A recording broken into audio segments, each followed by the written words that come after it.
El Antiguo Egipto, una época histórica muy valiosa que duró más de 6000 años. La vida y la muerte de sus líderes aún nos fascinan en la actualidad.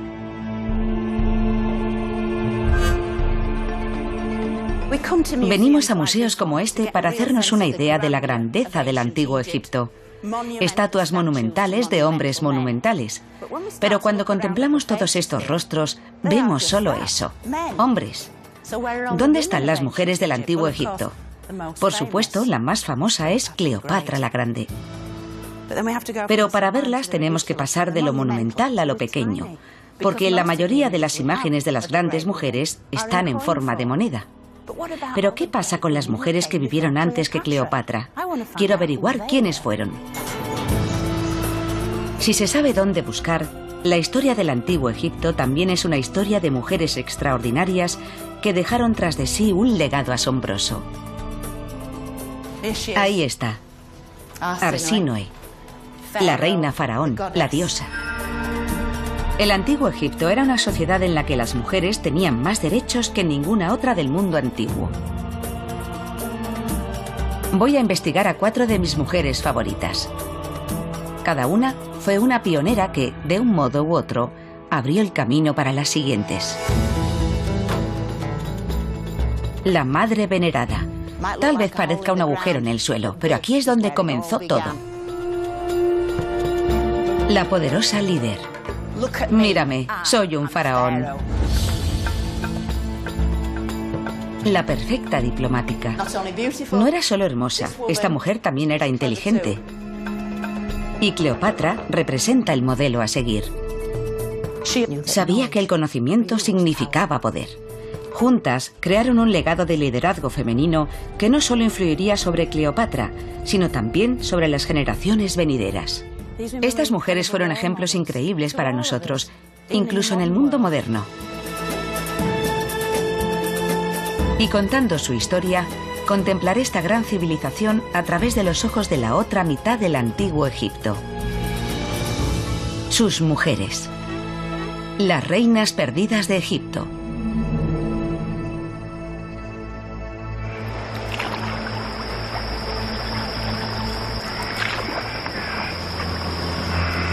Para comprender a las mujeres del Antiguo Egipto, tenemos que remontarnos al principio, a la historia egipcia de la creación. Una historia que dio a sus mujeres unos poderes y un estatus sin parangón. Poderes heredados de los mismísimos dioses.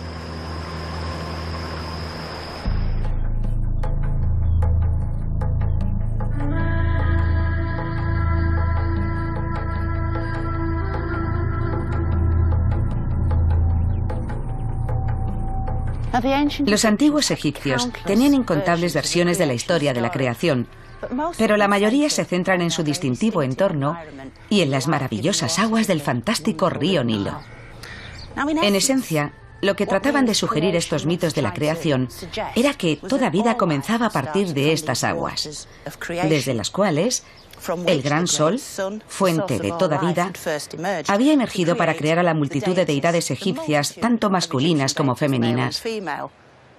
Ninguna es menos importante y son igual de numerosas. Los dioses más famosos eran la gran diosa Isis y Osiris, dioses hermanos que también eran marido y mujer. Según los antiguos egipcios, Isis era la parte dominante y activa de la pareja, mientras que Osiris era un hombre bastante pasivo. De hecho, fue asesinado al principio de la historia. Pobre Osiris. El único poder en el universo capaz de devolverle a la vida y resucitarlo lo detentaba su hermana Isis, que utilizó su gran magia para resucitarlo de entre los muertos. Y de esta pareja surgió la humanidad.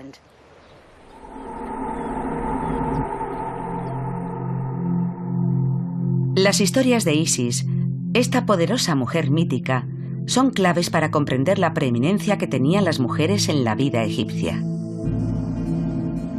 Isis era venerada como una figura materna divina.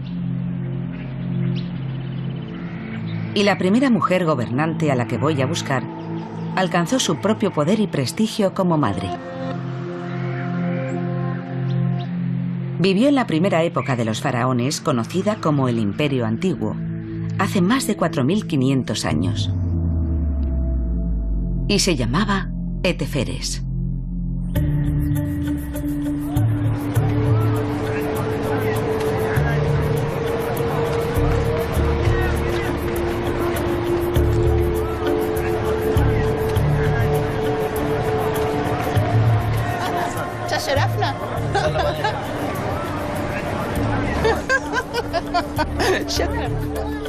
Para los antiguos egipcios, la muerte era sencillamente una transición al más allá, para lo cual el alma necesitaba renacer. Y a fin de albergar tanto sus almas como sus cuerpos, la élite egipcia construía tumbas muy complejas. La tumba más espectacular de todas es la Gran Pirámide de Giza, lugar de descanso del poderoso líder del antiguo reino, el faraón Keops. Todo el mundo viene a Egipto a verlas, y son enormes, son inmensas e imponentes. Pero yo he venido para ver algo incluso más interesante. Es por aquí.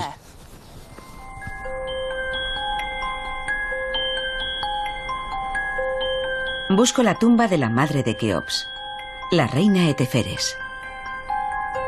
Como madre del rey, parece que Keops quería enterrarla cerca para asegurarse su renacimiento en el más allá. He venido aquí a encontrar la fuente, el origen de toda esta zona. Todo comenzó aquí. Parece un agujero en el suelo, pero aquí es donde empezó todo. Esta es la entrada a la tumba de Eteferes. Y creo que fue la fuerza de esta madre la que dio forma a esta llanura para toda la eternidad. En la época de Eteferes, este paisaje era muy especial. Estaba al borde del desierto, donde los egipcios enterraban a sus muertos, en las tierras del oeste, donde se ponía el sol. Y aún así, en aquella época, esta llanura no tenía nada. El resto de esta necrópolis se fue desarrollando a partir de que su tumba se ubicara aquí y se llenó de espectaculares tesoros. A 20 metros de profundidad está la cámara mortuoria que contenía los objetos personales de Eteferes, que estaban recubiertos de oro y que se encontraron en 1925.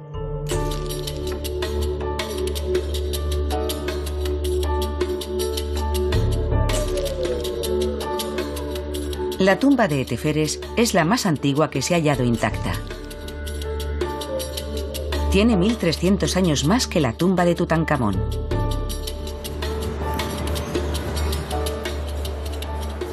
Y todo el contenido de esa pequeña tumba se trajo aquí, a este pequeño rincón del Museo del Cairo.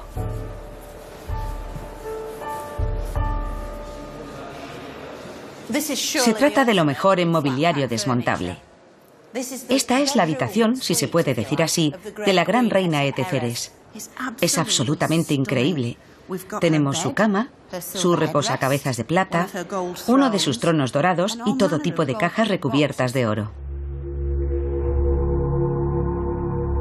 Y entre estas cajas hay una colección exclusiva de joyas. Unos brazaletes espectaculares de plata que habría llevado en cada brazo. Se los hicieron a medida, y si se fijan con atención, verán que tienen tamaños distintos. Empiezan siendo más grandes y luego se van haciendo más pequeños según se acercan a la muñeca. No le habrían servido a nadie más. Fueron hechos a medida para ella, para la gran reina. Resulta extraordinario pensar que esto tiene 4500 años.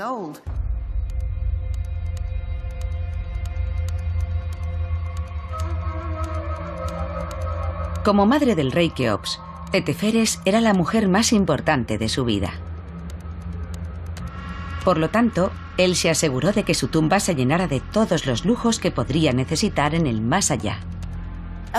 Esta fabulosa silla de oro fue un regalo para la reina de parte de su hijo. Es una obra de arte fantástica. Sus títulos están grabados en estos jeroglíficos de oro, por detrás de la silla, incrustados en esta madera como de ébano. Se puede ver la pequeña figura de la abeja y la planta e inmediatamente debajo está el buitre.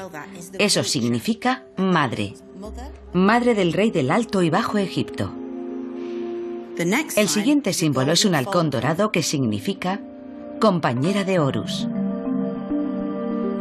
Y luego descendemos por estos maravillosos títulos que Teferes tuvo en vida. Supervisora de asuntos de palacio. Aquella cuyas órdenes siempre se cumplen. Hija de los dioses. Y los últimos 6 jeroglíficos componen el nombre de Teferes. Y el último de todos es el llamado determinativo y la representa en el trono. Es cuando nos encontramos cara a cara con ella personalmente.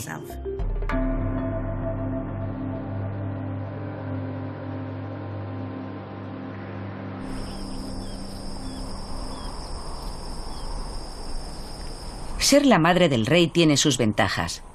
Y que te lleven en volandas es una de ellas. Para un viaje menos regio por el desierto, he pedido ayuda a Fatih y a Ibrahim.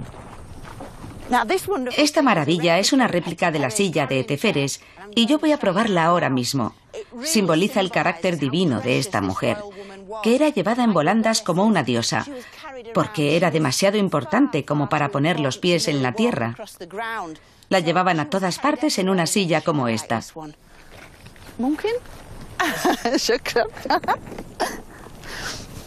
واحد اثنين ثلاثة ألفا. ¡Qué bien! Esto es maravilloso, pero no me gustaría ir muy lejos.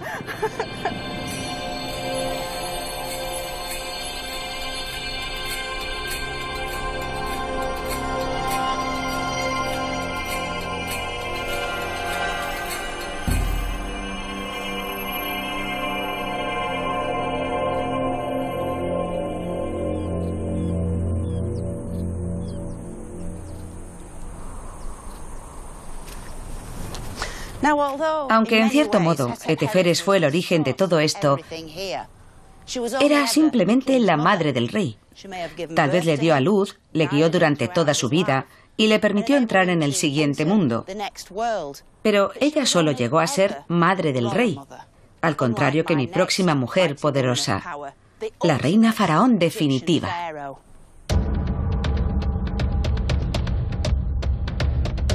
Avanzamos unos 1000 años para llegar a ella.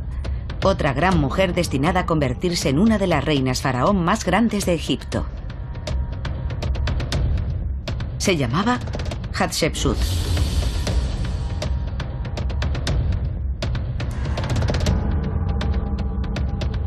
Y aunque sabemos que al menos 15 mujeres han gobernado Egipto como reinas faraón, Hatshepsut fue la que hizo historia. Como constructora de monumentos y como guerrera.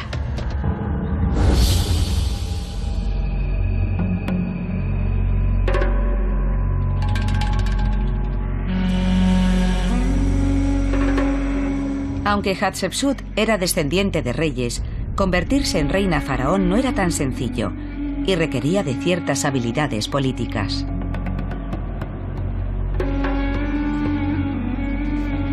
Tras la muerte de su esposo, el faraón, su hijastro y heredero al trono era demasiado joven para gobernar. Por tanto, Hatshepsut debía gobernar en su lugar hasta que éste fuera finalmente coronado rey. Pero ¿cómo logró conservar el poder?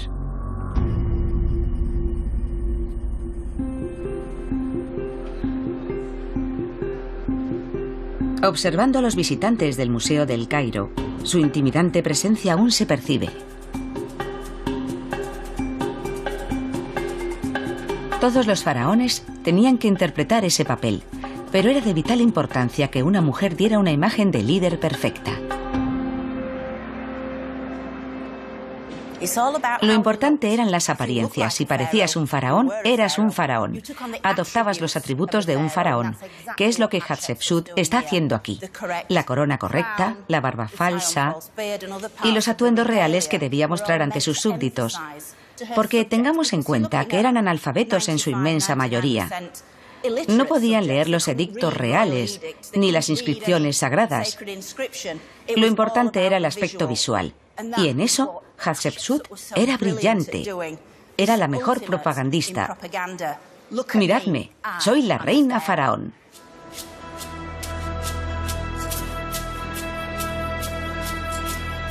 Llevar una barba falsa estaba considerado como un atributo divino de los dioses. Todos los faraones la usaban y Hatshepsut no fue ninguna excepción. Pero no solo confinaba esas declaraciones de poder a su propia apariencia. Me dirijo a la base del poder de Hatshepsut, a unos 700 kilómetros al sur de El Cairo, a Tebas, la moderna Luxor.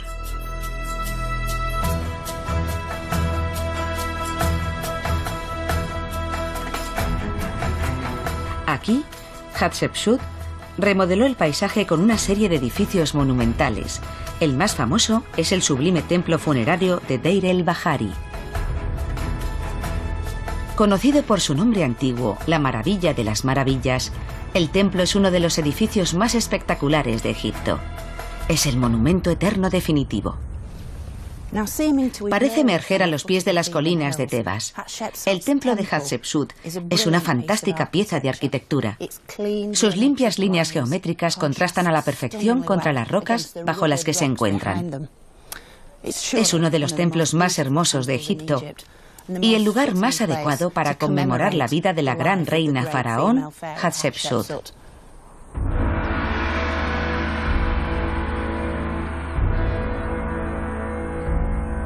La ubicación del templo es realmente sorprendente. Pero los motivos de su construcción van mucho más allá de la estética.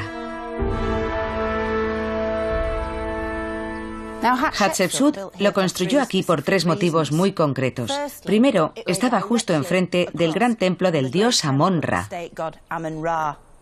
Segundo, aquí se podrían dejar ofrendas para su alma en la eternidad, en lugar de alterar la paz de su tumba. Y tercero, este lugar estaba lleno de escenas seleccionadas por Hatshepsut, que ilustraban y enfatizaban su derecho al trono. En resumen, era una pieza de propaganda política permanente.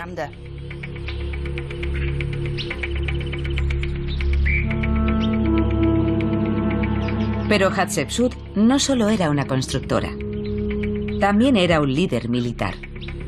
Dirigió personalmente 2 campañas contra los enemigos de Egipto en Nubia, y algunas de las ofrendas descubiertas en Deir el-Bahari ofrecen una pista de la habilidad militar de Hatshepsut. Lideró a sus tropas en la batalla en al menos 2 ocasiones. Varios textos la describen como una conquistadora que atacaba con fiereza a sus enemigos. Este objeto tan especial es una ofrenda votiva que representa un hacha de bronce y lleva inscritos los nombres y títulos de Hatshepsut. Y creo que en este sencillo objeto se representa a la mujer faraón y guerrero. Es un objeto maravilloso.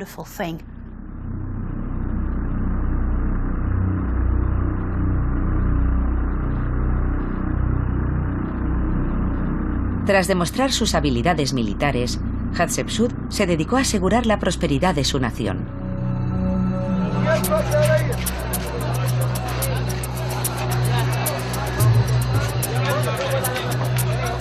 Formó alianzas económicas que trajeron riqueza al país, comerciando con reinos como Punt al sur, en la costa del Mar Rojo.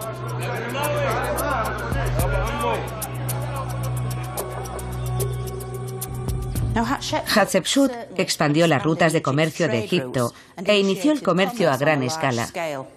También reabrió las lucrativas rutas de comercio con la tierra de Punt, en la costa del Mar Rojo. Y podemos ver esa escena detrás de nosotros. Estos son los egipcios llegando a Punt. Estos son sus habitantes saliendo para recibirlos, y este es el lugar donde se cerraban los tratos. Hay un pequeño cofre en el que los egipcios colocaban todos los objetos valiosos: las perlas, los brazaletes, las armas de metal con las que iban a negociar con ellos para conseguir uno de sus bienes más preciados. Esa sustancia que vemos en forma de cúpula roja es un montón de resina de mirra. La mirra y otras resinas se utilizaban tradicionalmente en los rituales de los templos, en la momificación, y también eran ingredientes clave en la fabricación de perfumes. Y la misma Hatshepsut utilizaba fragancias de aceite de mirra que extendía sobre su piel para, como ella decía, brillar como una estrella ante su gente. En una época anterior a la aparición de las celebridades, Hatshepsut ya tenía su propia marca de fragancias.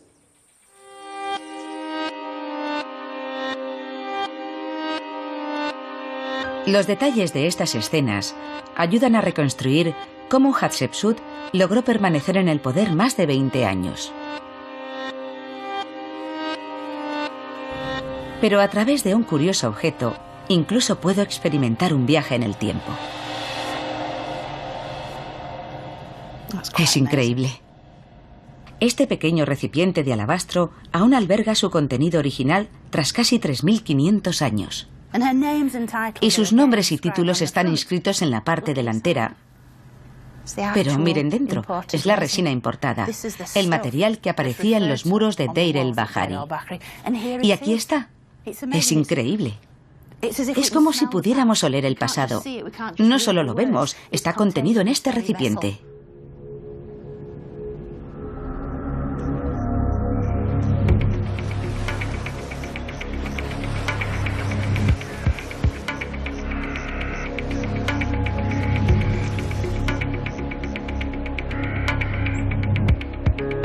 Hatshepsut detentó el poder durante más de 2 décadas de paz y prosperidad, siendo la monarca con mayores logros que había conocido Egipto.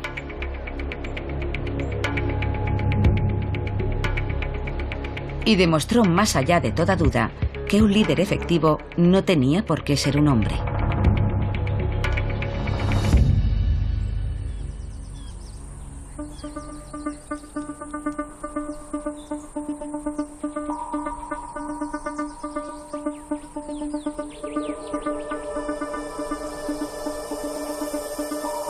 Como parte del plan maestro de Hatshepsut para la posteridad, encargó 2 pares de obeliscos de granito rosa para el templo de Karnak.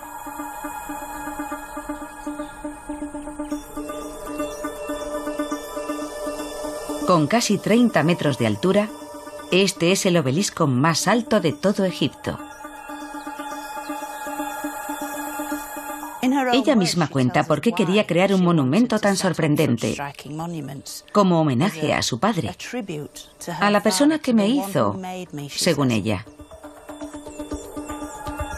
Y con su padre no se refería a su padre biológico, sino a Amón, el rey de los dioses, a quien está dedicado este templo. Las puntas habrían estado cubiertas de electro, que es una aleación de oro y plata, y la idea es que actuaran como una especie de pararrayos esotérico para capturar los primeros rayos del sol al amanecer y transmitir ese poder solar al corazón del templo de Karnak, donde luego sería redistribuido por el bien de Egipto.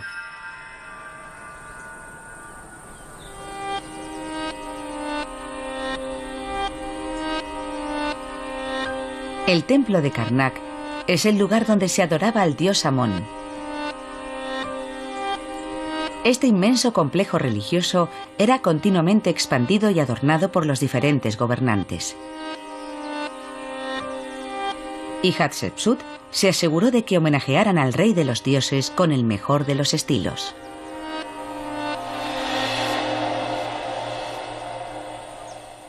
Esta es la capilla roja de Hatshepsut.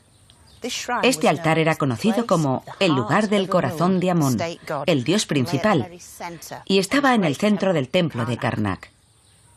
Era como una especie de almacén sagrado que albergaba la barca sagrada que portaba la estatua del dios y a la que llevarían en procesión, tal y como se ve en estas escenas detrás de mí. Podemos ver las filas de sacerdotes con la cabeza afeitada que cargan con la barca sagrada que lleva la estatua del dios, oculta tras unas cortinas, para no ser vista por ojos profanos. Y la barca está siendo recibida por los dos gobernantes, el joven faraón Tutmosis, situado detrás, como si fuera el ayudante de un mago, quemando incienso para dar la bienvenida al dios, y en el centro del escenario está la propia Hatshepsut. No se equivoquen, es la figura más importante que hay aquí, la de mayor poder. Ella es la hija del dios.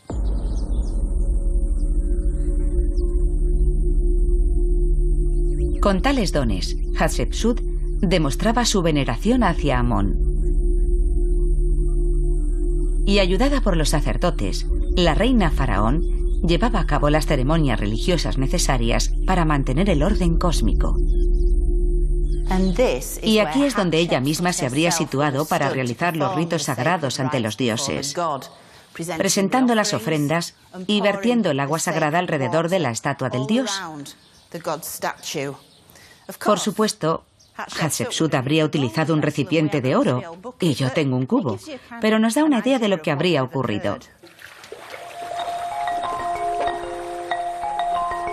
Con el agua sagrada canalizándose hacia afuera y más allá de la capilla, la protección del dios se extendía por toda la superficie del país y más allá.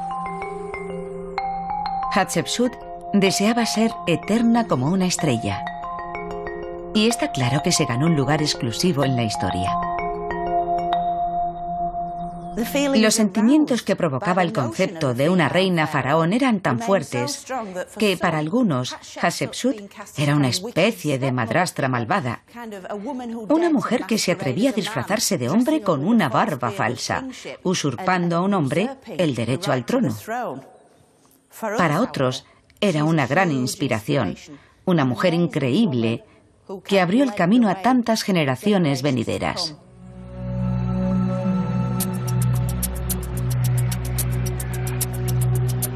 El reinado de Hatshepsut fue un triunfo, y aún así, tras su muerte, su hijastro tomó el poder, y con ello el reinado femenino finalizó de momento.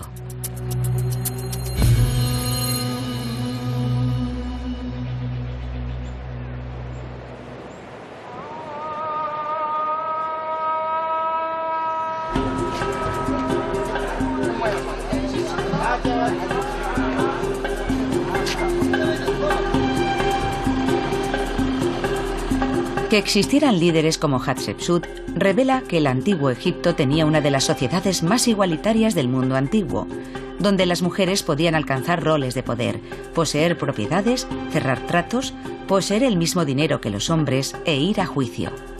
Eso suena razonable ahora, pero entonces era tremendamente inusual.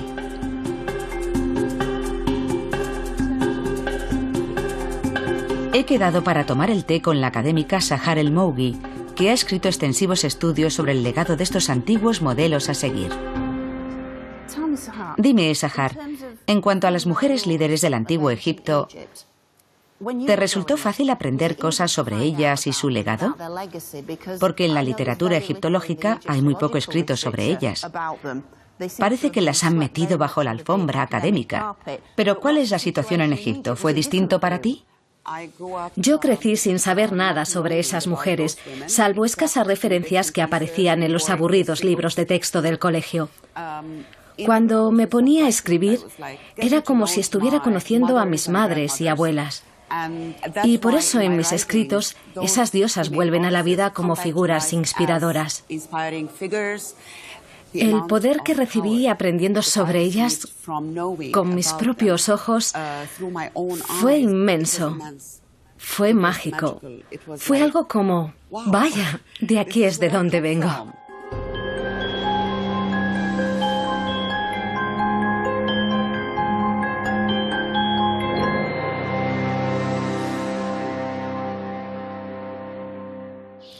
Debemos decir que las reinas faraón eran una rareza, y que durante la dinastía decimonovena, un nuevo régimen de antiguos soldados del norte tomó el poder en Egipto.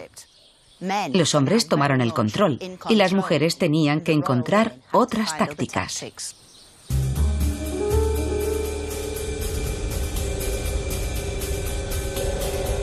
Unos 150 años después de la muerte de Hatshepsut, mi próxima mujer utilizó sus habilidades diplomáticas para situarse en el centro de la política egipcia. Se llamaba Nefertari, que significa la más encantadora de todas. Nefertari no solo era hermosa, sino que también era una de las reinas consortes más inteligentes.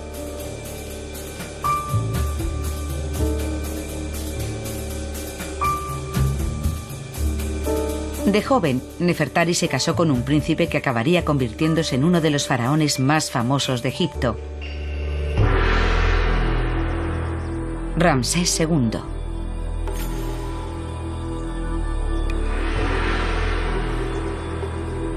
Y es imposible ir a ningún sitio de Egipto sin tropezarte con él.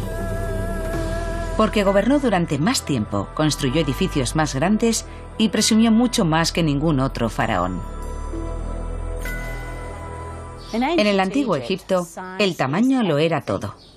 Ramsés había sido descrito como el gigante planeta Júpiter, brillante desde la distancia, pero básicamente una bola de gas.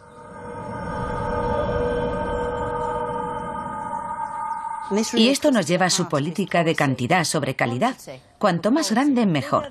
Y eso se expresa en esta estatua, en la que podemos ver a Ramsés a una escala colosal, mientras su esposa favorita, Nefertari, se aferra a su pierna, sin llegarle ni a la altura de la rodilla. Para conocer más sobre ella, tenemos que atravesar las fronteras tradicionales de Egipto.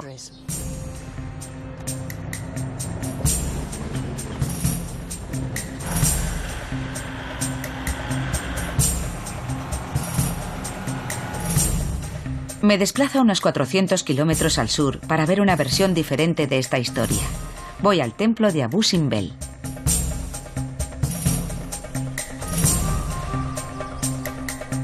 Como uno de los ejemplos más monumentales del poder faraónico, se construyó en la frontera con la inestable Nubia y fue diseñado para infundir temor y respeto en todos aquellos que se atrevían a pasar a Egipto a través del Nilo.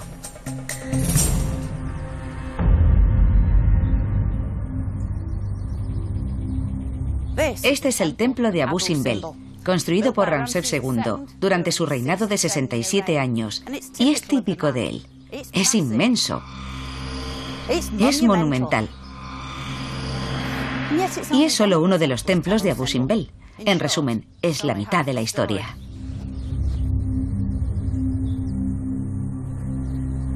La historia que me interesa de verdad está al lado. Dentro de un templo dedicado por una vez, no a Ramsés, sino a su esposa.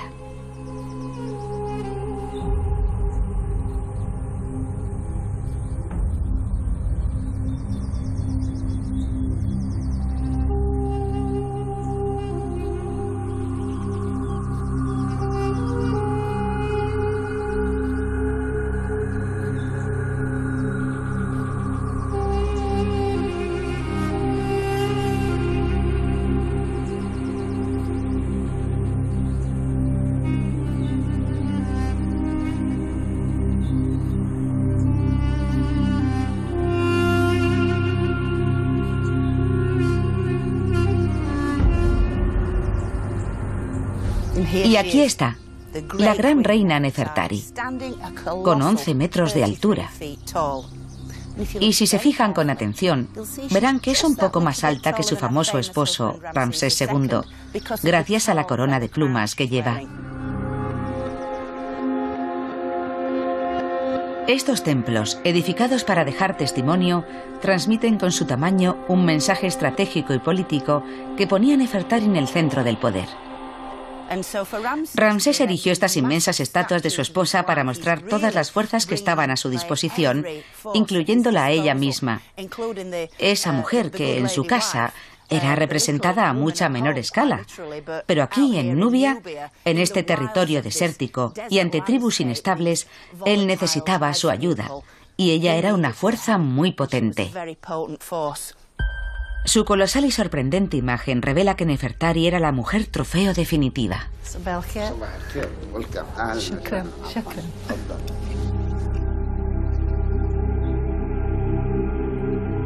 En el interior de su templo, Nefertari aparece en varias escenas realizando una serie de ritos sagrados, desempeñando un papel activo al lado de su esposo.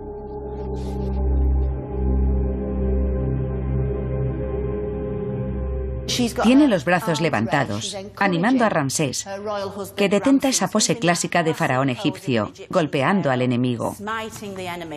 Básicamente, se trata de una ejecución. Ellos se arrodillan. El rey sujeta su cabeza. Y una vez en esa posición, los golpea con su arma. Les abre la cabeza. Y mientras tanto, Nefertari está a un lado, como una especie de animadora regia, se podría decir. Dos caras de la misma moneda, sin tener ella menor valor que su esposo. Es una escena muy potente. No cabe duda alguna de que eran un auténtico dúo.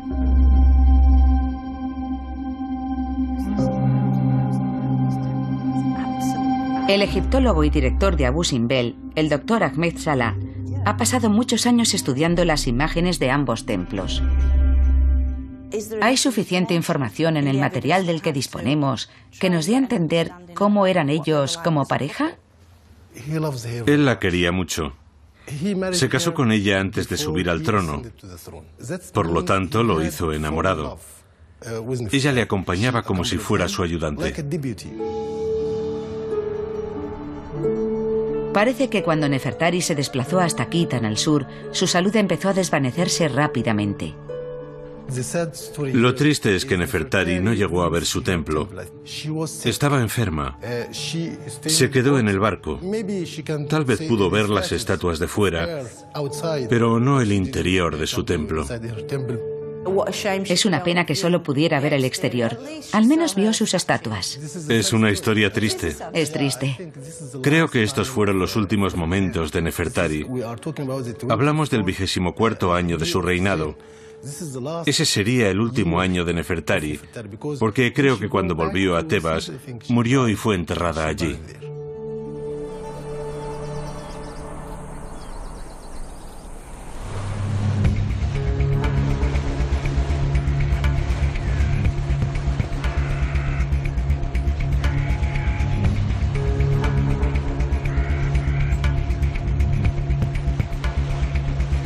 Vuelvo al norte para entrar en la tumba de Nefertari, el lugar donde podré encontrar más pruebas sobre la propia mujer.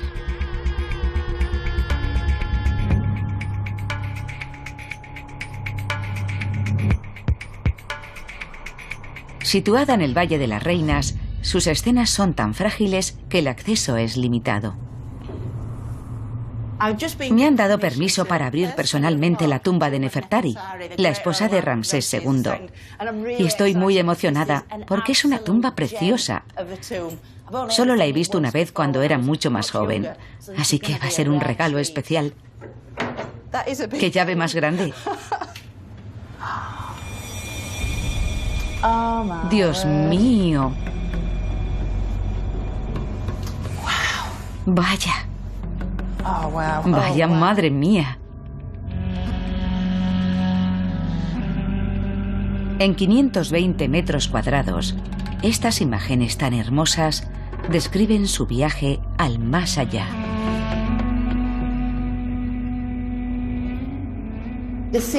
Las escenas se suceden una tras otra. Aquí no dejan nada al azar. No hay nada que sea un mero elemento decorativo. Es como una máquina diseñada para mantener el alma de Nefertari viva en el más allá.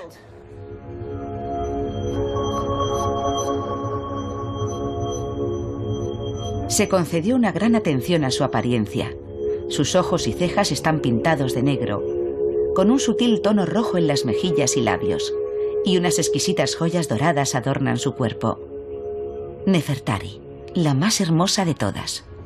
Su nombre implica una belleza increíble. Y lo cierto es que está a la altura de su nombre. Es la mujer más guapa de todas. Era preciosa. Pero una escena en concreto muestra a Nefertari en compañía de Tot, el dios de la sabiduría y la escritura, que fue seleccionado por un motivo. Nos encontramos con esta escena maravillosa, que está relacionada con lo que sabemos de Nefertari en vida. Nefertari eligió la escena del pesaje del corazón, la escena del juicio del libro de los muertos, y está escrita, pero también ilustrada, de una forma exclusiva, porque aquí va vestida como una devota del dios Thoth, representado con la cabeza de Ibis.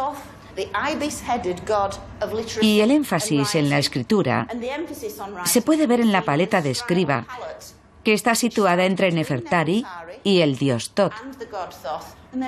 Ahí se presenta ante él y le dice: soy una escriba, soy una escriba. Es una declaración muy enfática. Esta mujer no solo era hermosa, sino también muy inteligente. Como consorte real, por supuesto, habría tenido sus propios escribas que le harían el trabajo. Pero ser capaz de leer y escribir jeroglíficos era entonces considerado el mayor de los logros académicos. Y Nefertari se aseguró de que sus credenciales quedaran bien claras para la posteridad.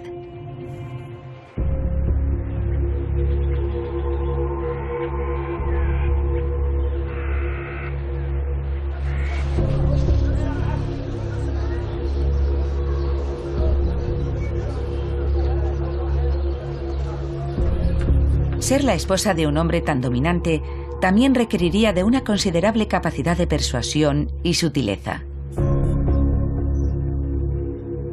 Habilidades mostradas en la correspondencia diplomática que se intercambiaba con los grandes rivales de Egipto, los hititas de Anatolia, en la moderna Turquía.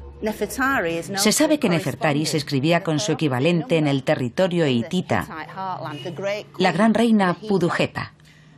Y es increíble que una de estas cartas se haya conservado.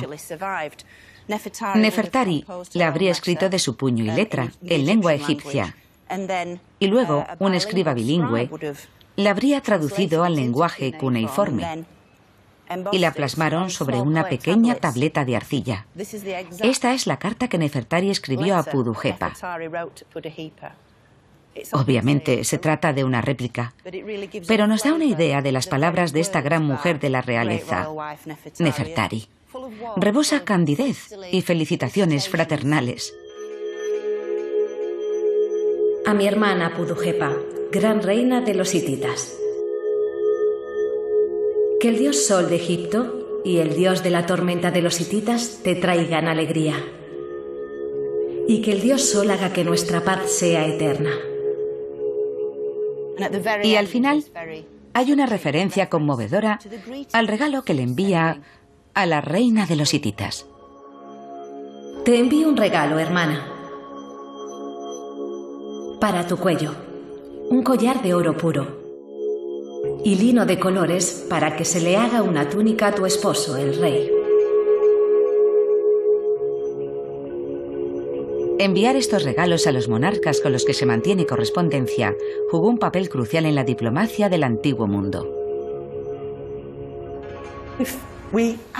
Si nos fijamos en la oreja de Nefertari, veremos algo que resume esta idea.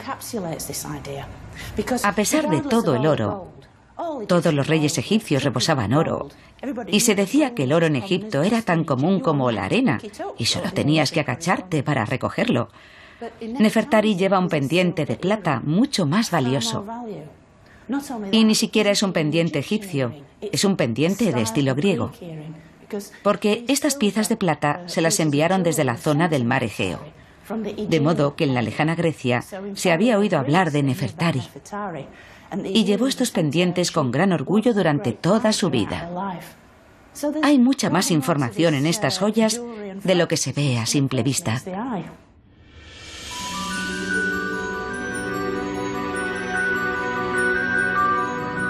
Entre tanta joya y esplendor, Nefertari pudo descansar finalmente del mismo modo que había vivido, en una de las tumbas más espectaculares de todo Egipto. Creo que una de las cosas que más te sorprende cuando recuperas el aliento y te calmas y observas de una forma más lógica que emocional es que el esposo de Nefertari no esté aquí. El gran Ramsés no está presente por ningún lado. Está en todos los templos de Egipto. Está por todas partes. Y sin embargo, aquí, en el lugar de descanso eterno de su esposa, no hay ni una sola imagen de él. Los egiptólogos han postulado muchísimas teorías al respecto de por qué el gran Ramsés no está representado en la tumba de su esposa. Yo prefiero pensar que ella diría: he vivido tantos años con él que en el más allá sería maravilloso no tener que escucharle eternamente. Pero fuera cual fuera el auténtico motivo, no cabe duda de la importancia e influencia de Nefertari como reina de uno de los faraones más conocidos de Egipto.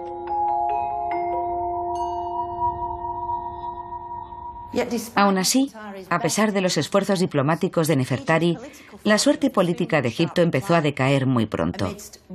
Entre la inmensa inflación y la gran corrupción oficial, una serie de gobernantes efímeros demostraron ser incapaces de defender las fronteras del país ante las oleadas de invasores que llegaron en el primer milenio antes de Cristo. Y los que tuvieron más éxito en su empeño fueron los macedonios ptolemaicos, que cambiarían la suerte de Egipto para siempre.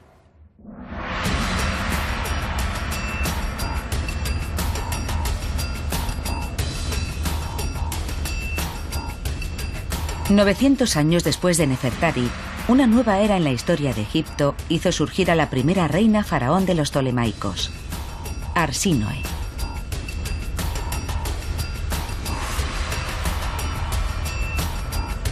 Ella sacó partido del éxito de las mujeres gobernantes que la precedieron.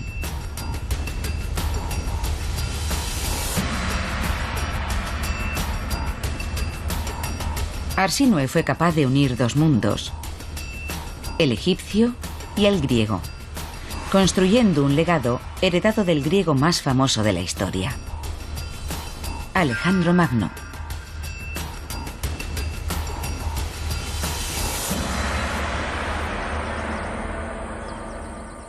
Todo el mundo conoce a Alejandro Magno, que invadió Egipto en el año 332 a.C. y fue coronado faraón, tal y como se muestra aquí en varias escenas. A Alejandro le sucedió su hermanastro Ptolomeo, cuya dinastía gobernó Egipto durante los 3 últimos siglos antes de Cristo. A Ptolomeo, a su vez, le sucedió su extraordinaria hija, Arsínoe, cuyos espectaculares logros siguieron el modelo de los de su tío, Alejandro. Nacida en Egipto, la adolescente Arsínoe fue enviada a Grecia para un matrimonio concertado.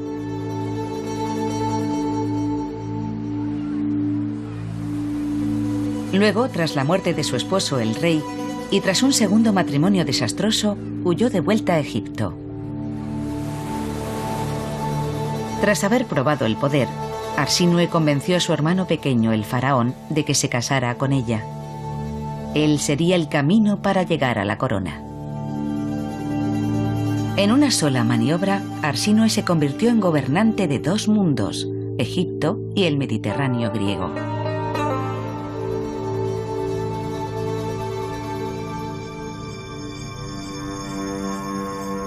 A través de sus contactos internacionales, Arsínoe trajo más prosperidad, conocimientos y riquezas a Egipto que cualquier otro gobernante que la había precedido.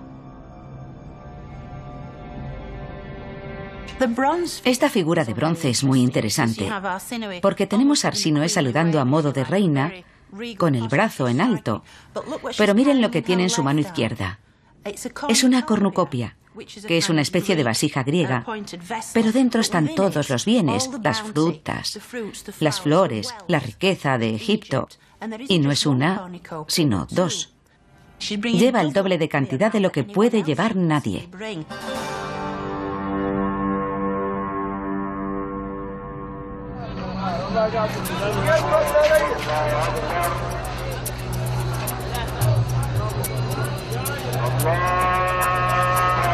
Arsínoe invirtió una gran fortuna en la nueva capital del reino, Alejandría, donde su opulento estilo de vida se mantenía gracias a un flujo continuo de importaciones exóticas desde lugares tan lejanos como la India e incluso más hacia el oriente.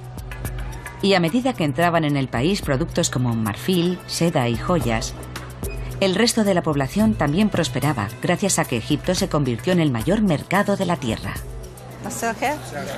Hola. Hola. Hola. Elija. Gracias. Es muy bonito. Esmeralda, pero no auténtica. Gracias. De nada.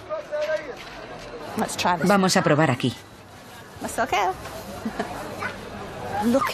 Busco un tejido. Este es precioso. ¿Cuánto cuesta? Tiene un precio fijo. ¿De acuerdo? Vale, está bien. Con un comercio operando a tal escala, Arsinoe y su hermano crearon una sofisticada burocracia para gestionar la increíble riqueza que circulaba por el imperio. La moneda, la economía, jugó un papel muy importante en la historia de Arsinoe. Era una mujer extraordinaria. Tenía una fortuna personal inmensa. Y su astucia financiera se centraba en la economía de Egipto. Ella y su hermano y esposo Ptolomeo crearon una especie de inventario de todos los bienes del país. Creó un monopolio real sobre absolutamente todo, asegurándose de que la economía fluyera hacia la casa real. Y en la economía de Egipto, que se basaba en el trueque, la moneda pasó a ocupar un papel crucial. Se fue haciendo cada vez más común como medio de transacción económica.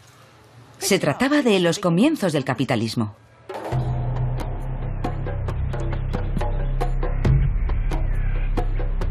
Bajo el mandato de Arsinoe, Egipto volvió a ser un lugar de riqueza y prosperidad. Y aún así, sus monedas tenían otro objetivo. Eran un medio para propagar su plan. Esta moneda muestra a Arsinoe llevando la corona griega y un velo sobre su tocado y su pelo recogido en un moño. A primera vista, parece el epítome de una reina griega. Este es el retrato perfecto de una matrona griega. Respetable, muy bien peinada, muy bien vestida. Y si la miran bien de cerca, de su oreja parece que sale un pendiente precioso. Pero en realidad es el cuerno de un carnero. Son los cuernos del emblema de Alejandro Magno. Arsinoe utiliza este sutil método para indicar que ella era la heredera del gran Alejandro.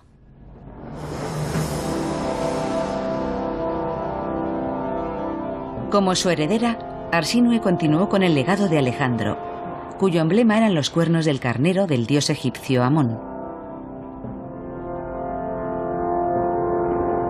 Por lo tanto, adoptando ese símbolo, Arsinoe aprovechaba una fuerza antigua, una imagen muy sutil que confirmaba su estatus como gobernante de dos mundos.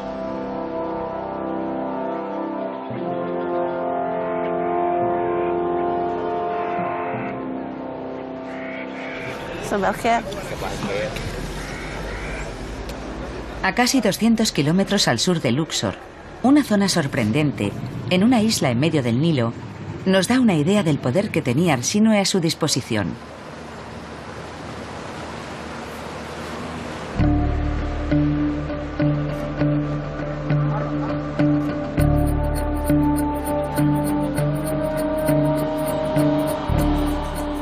Sabemos que todos los templos de Egipto tenían estatuas de Arsinoe como la diosa residente junto con el resto de los dioses tradicionales.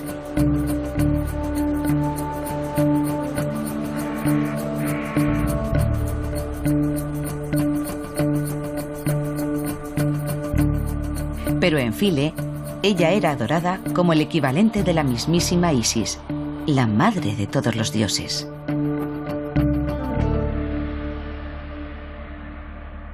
El templo de File está considerado como la perla del Nilo.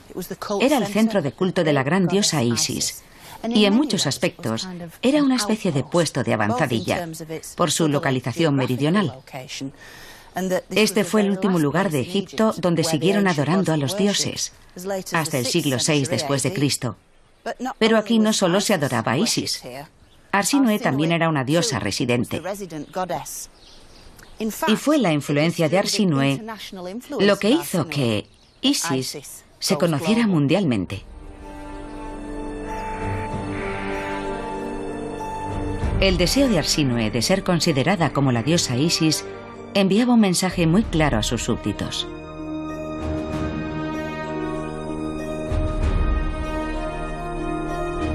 Había jugado un papel fundamental a la hora de dar forma a Egipto, tanto dentro de sus fronteras como fuera. Pero muchos de sus logros solo fueron posibles gracias a las incontables generaciones de increíbles mujeres que la habían precedido. Y en una imagen concreta, ella les rindió a todas un homenaje. Síganme, por aquí. Aquí está, Arsínoe, la reina faraón, la diosa. Tiene todos los atributos reales que enfatizan el poder que poseía. Y es la corona la que nos cuenta un montón de cosas. Podemos deconstruirla para contar la historia completa de Arsínoe. Si empezamos por la misma corona, se trata de una corona roja. Representa el norte de Egipto y simboliza la idea de que Arsínoe gobernaba desde la capital, Alejandría, situada en la costa norte. Luego tenemos las dos plumas blancas y los cuernos de vaca que llevaba la gran consorte real Nefertari, esposa de Ramsés II. Y luego pasamos a los cuernos de carnero. Estos cuernos se asocian con el gran dios Amón-Ra, el dios favorito de Hatshepsut. Y finalmente, en el centro de esta corona tan especial, el disco solar, el gran creador de toda la vida, que nos lleva de vuelta a la época de las pirámides y a Eteferes, la reina madre. Por lo tanto, poniéndose esta corona, Arsínoe nos cuenta que ha asumido los poderes acumulados de todas esas grandes mujeres que gobernaron Egipto muchos siglos antes que ella. Es algo maravilloso.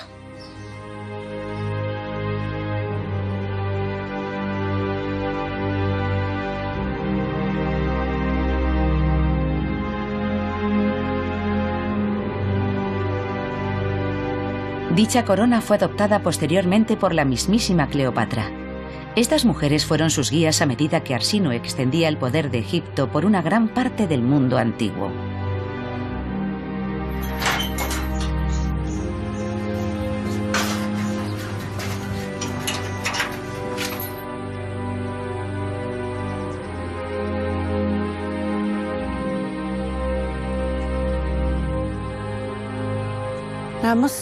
Debo decir que, para mí, este viaje ha sido una oportunidad increíble para conectar con el antiguo Egipto de un modo nuevo y fresco. Me ha permitido investigar las vidas de unas personas asombrosas, 4 mujeres increíbles. Estas mujeres fueron ejemplos maravillosos para todos nosotros, incluso en el mundo moderno.